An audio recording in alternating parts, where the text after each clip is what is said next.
So our next speaker is going to tell you what happens when a job doesn't work out quite the way you planned. Ladies and gentlemen, please welcome Serena.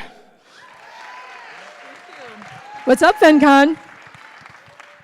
Okay, so I should tell you that I should probably be very embarrassed to get up on this stage and tell you that I got fired from my job. It's not something you want to brag about. But I really feel that if I didn't get fired from my job, I would not be where I am today, because getting fired was the best thing that ever happened to me.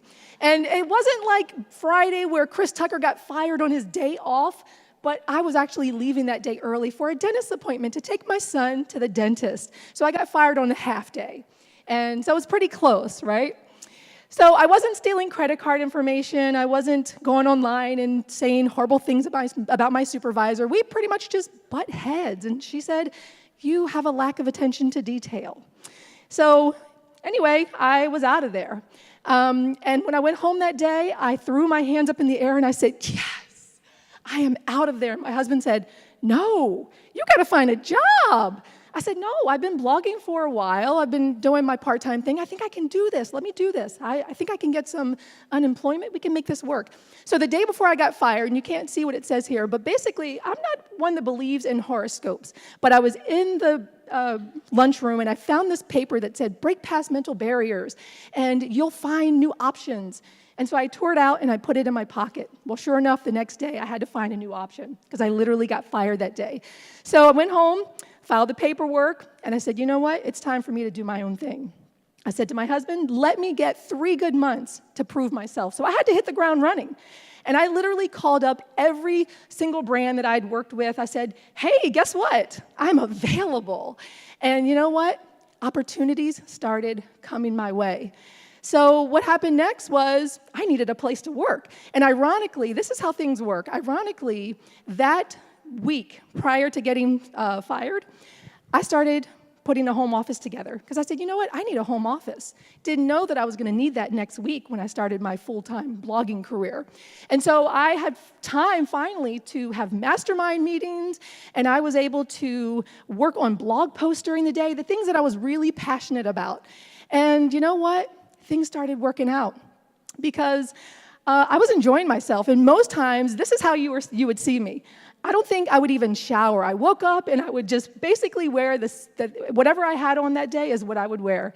And eventually I learned that you got to get up and get dressed and shower, right? It's good for productivity.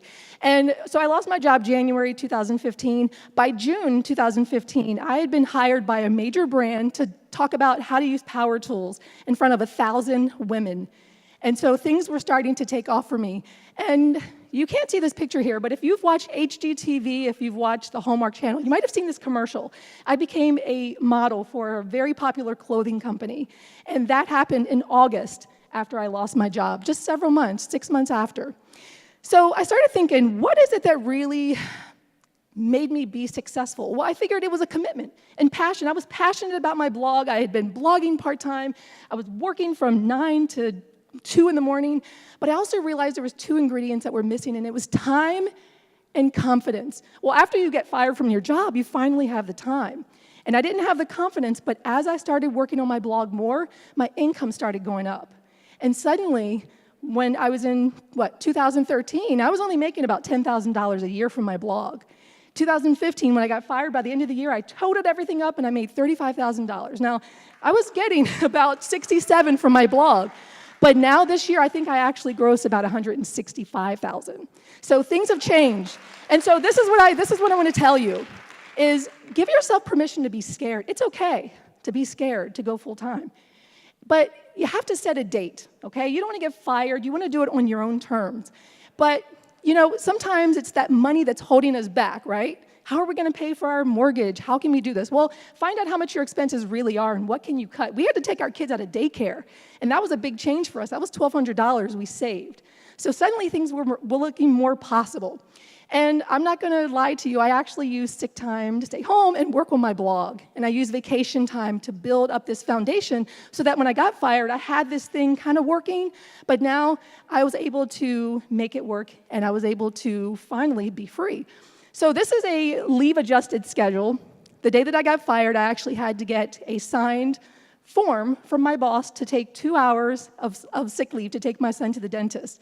I keep this as a reminder that I will never, and I'm telling you now, I will never, ever have to get permission again for how I spend my days because I'm free. Thank you, FinCon.